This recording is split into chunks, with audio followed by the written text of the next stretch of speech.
Each time I push away a forbidden desire, it becomes more intense. I feel like I need to deal with it instead of ignoring it. What can I do? So first of all, it's important to know what it says in Chassidus, that the mind is the key to the heart, which means when I think about something, the mind will react and feel, whether it's anger or love or other feelings. And if I don't think about it, if I'm ignoring it and dismissing it in my mind, I won't have those feelings in my heart. To give an example, there was a famous Rabbi, his name was the Majeski Rabbi. He had to go through an operation, and I don't know if he couldn't take it or it wasn't available then to have anesthesia. And he told them they shouldn't worry. He was famous for composing Hasidic nigunim. And he told them he's going to compose a new nigun. And when they see that he's heavily into the nigun, they can start cutting. He's not going to feel any pain. And that's what happened. He's composed a new nigun, which is known by the words of Eila Eskara, has 31 stanzas, because it had to last for the operation. And he felt no pain.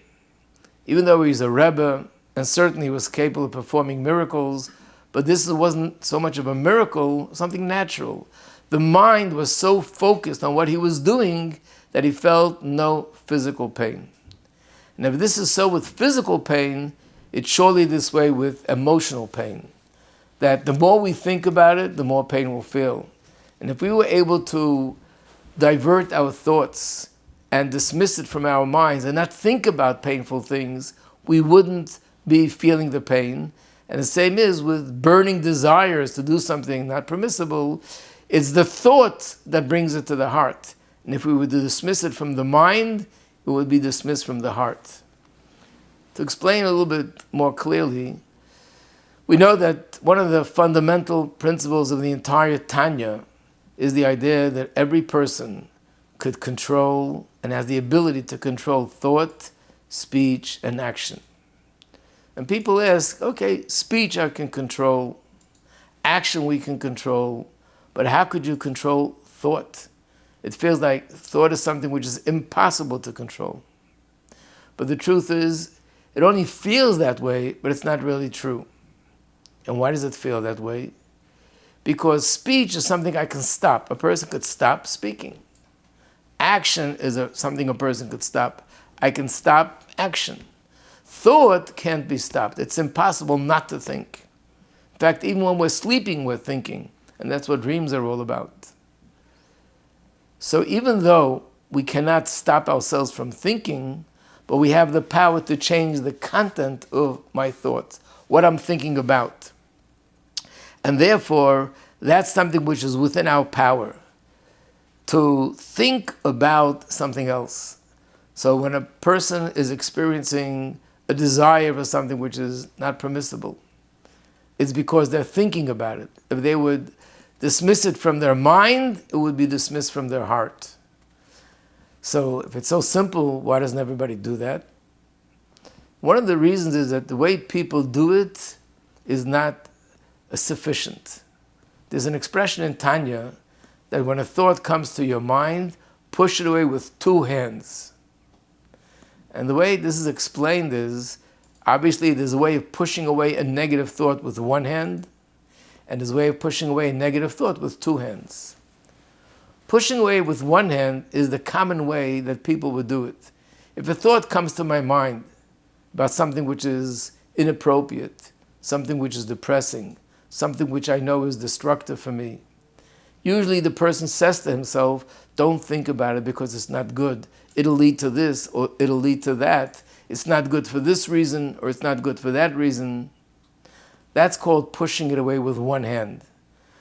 Because on one hand, you're pushing it away, but on the other hand, you're giving attention to that thought.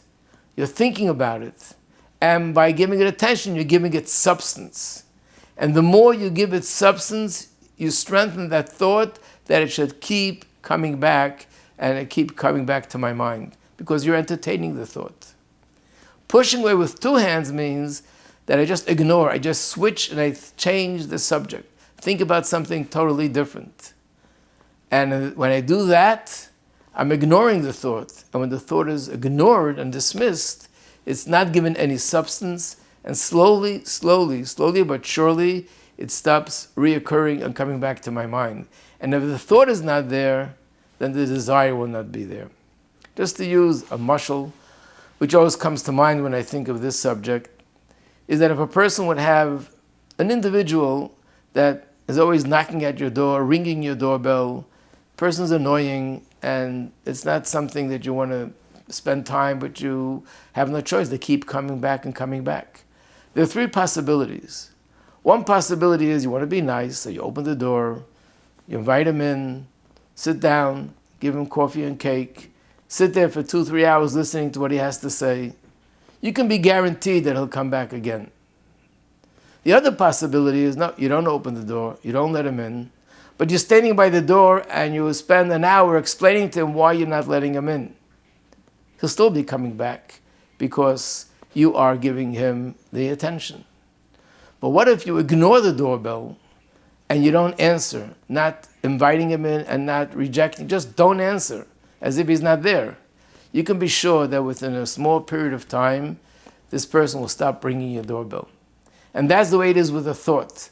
When a thought that's negative comes to my mind and I entertain the thought, that in itself gives it substance and strength to keep coming back. When I push it with one hand, which means I'm rejecting it, but I'm dealing with it and sort of talking to myself why I shouldn't be thinking about it, I'm still entertaining the thought and still giving it strength by pushing it away. But by ignoring it and dismissing it completely, just change the subject, that thought will not come back so soon. It'll come back again, and you push it away again, and eventually the thought disappears. And if the thought is gone, then the desire in the heart will also be gone. And I once spoke about the subject in a class, and someone said that they read in an article of a therapist, who today therapists are more and more thinking along these lines of positive reinforcements, don't give substance to the negative. And he said to them, don't feed the cat. When you feed a cat, it keeps coming back.